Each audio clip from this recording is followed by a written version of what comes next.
Hello दोस्तों, स्वागत है अपने यूट्यूब चैनल ऑफिसर्स अड्डा में।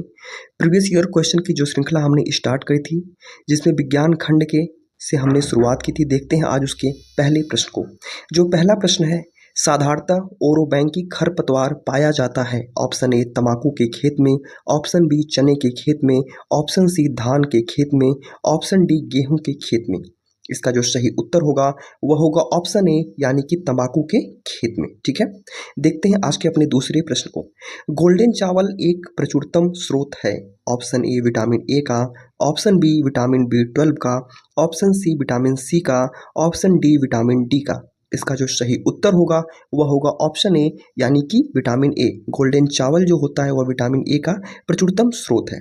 ठीक है, देखते हैं आज के अपने तीसरे प्रश्न को। तीसरा प्रश्न है, शिशु का पितृत्व स्थापित करने के लिए निम्नलिखित में से किस एक तकनीक का प्रयोग किया जा सकता है। ऑप्शन ए प्रोटीन विश्लेषण, ऑप्शन बी गुणसूत्र गणन, ऑप्शन सी डीएनए का मात्रात्मक विश्लेषण, ऑप्शन डी डीएनए फिंगरप्रिंट। इसका जो सही उत्तर होगा वह होगा ऑप्शन डी, यानी कि डीएनए फिंगरप्रिंटिंग जो होता है वह किसी पितृत्व स्थापित करने के लिए शिशु का वह सबसे महत्वपूर्ण तकनीक होता है। ठीक है, देखते हैं आज के अपने चौथे प्रश्न को। निम्नलिखित में से कौन सा प्रथम सफल क्लोन्ड जानवर है। ऑप्शन ए है कुत्ता, ऑप्शन बी है गिबन, ऑप्शन सी है खरगोश, ऑप्शन डी है भेड़। इसका जो सही उत्तर होगा वह होगा ऑप्शन डी, यानी कि भेड़, जिसका नाम रखा गया था डॉली। ठीक है, लेकिन जो 2003 में इसकी मृत्यु भी हो जाती है। ठीक है, इस बात को आप ध्यान रखिएगा। सबसे पहला जो सफल क्लोन्ड जानवर था वह भेड़ था, जो स्कॉटलैंड में हुआ था। ठीक है, देखते हैं आज के अपने पांचवें प्रश्न को। निम्नलिखित में से कौन सा आहार समूह मनुष्य के शरीर को अधिकतम ऊर्जा प्रदान करता है। ऑप्शन ए वसा protein vitamin, option B vitamin लवण जल, ऑप्शन सी कार्बोहाइड्रेट वसा protein, option D carbohydrate protein vitamin. इसका जो सही उत्तर होगा वह होगा ऑप्शन सी, यानी कि कार्बोहाइड्रेट वसा और प्रोटीन, यानी कि ऑप्शन सी इसका सही उत्तर होगा। ठीक है, इस बात को आप ध्यान रखिएगा। देखते हैं आज के अपने छठे प्रश्न को। एक बीज के अंकुरण के लिए निम्नलिखित में से कौन सी तीन परिस्थितियां जो सर्वाधिक महत्वपूर्ण होती है। पूछ रहा है कि एक बीज के अंकुरण के लिए सबसे उचित तीन परिस्थितियां कौन सी महत्वपूर्ण होती है। ऑप्शन ए है मिट्टी, पानी, ऑक्सीजन, ऑप्शन बी है पानी, उचित तापमान, ऑक्सीजन, ऑप्शन सी है उचित तापमान, oxygen carbon dioxide, option D है तापमान, ऑक्सीजन प्रकाश। इसका जो सही उत्तर होगा वह होगा ऑप्शन बी, यानी कि पानी, उचित तापमान और ऑक्सीजन जो होता है, यह तीन सबसे महत्वपूर्ण परिस्थितियां होती हैं जो किसी बीज के अंकुरण के लिए सबसे महत्वपूर्ण मानी जाती हैं। ठीक है, देखते हैं आज के अपने सातवें प्रश्न को। हल्दी भूमिगत तने का उदाहरण है जिसे कहते हैं। ऑप्शन ए वल्व, option B corm, option C tuber, option D rhizome. इसका जो सही उत्तर होगा वह होगा ऑप्शन डी, यानी कि राइजोम। ठीक है, देखते हैं आज के अपने आठवें प्रश्न को।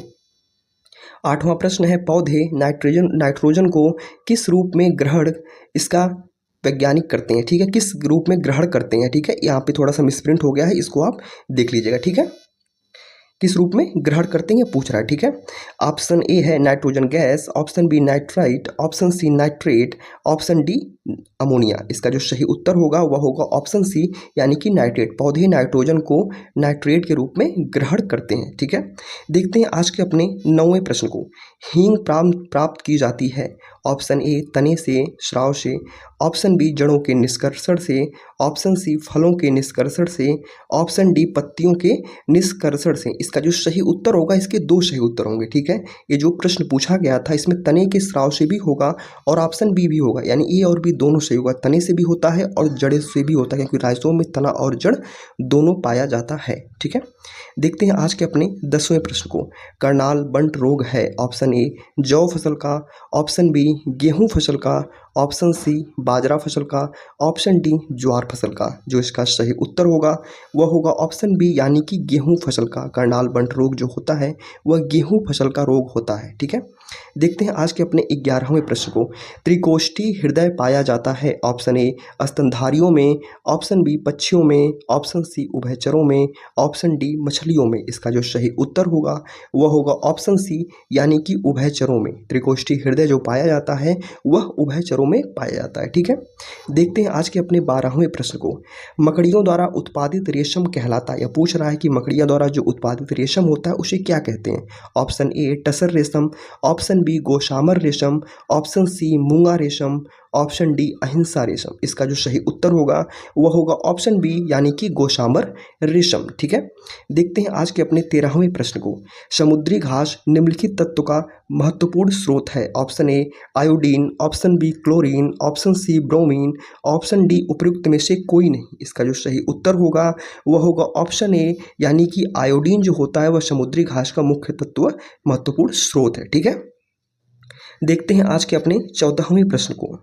फल तथा सब्जियों में मोम के घोल का उपयोग किया जाता है। ऑप्शन ए फल तथा सब्जियों पर चमक लाने के लिए, ऑप्शन बी उनका भंडारण काल बढ़ाने के लिए, ऑप्शन सी उनकी पकने की गति में तेजी लाने के लिए, ऑप्शन डी उपयुक्त में से कोई नहीं। इसका जो सही उत्तर होगा वह होगा ऑप्शन बी यानी कि उनका भंडारण काल बढ़ाने के लिए सब्जियों में मोम के घोल का उपयोग किया जाता है। इसकी प्रश्न को आप ध्यान रखिएगा। देखते हैं आज के अपने 15वें प्रश्न को। ठीक है, निम्नलिखित में से कौन से सूक्ष्म जीव जैव उर्वरक के रूप में प्रयोग होते हैं। ऑप्शन ए विषाणु, ऑप्शन बी कवक, option C protozoa, option D cyanobacteria. इसका जो सही उत्तर होगा वह होगा ऑप्शन डी यानी कि साइनोबैक्टीरिया जो होता है वह सूक्ष्म जीव यानी कि जैव उर्वरक के रूप में प्रयोग किए जाते हैं। ये थे आज के 15 महत्वपूर्ण प्रश्न जो आयोग द्वारा जीव विज्ञान खंड से पूछे गए थे। ये प्रश्नों की श्रृंखला, ये प्रीवियस ईयर क्वेश्चन की श्रृंखला आपको कैसी लग रही है इसका उत्तर कमेंट बॉक्स में ज़रूर दें। और अगर आप तक आपने चैनल को सब्सक्राइब नहीं किया तो चैनल को सब्सक्राइब ज़रूर कर लें।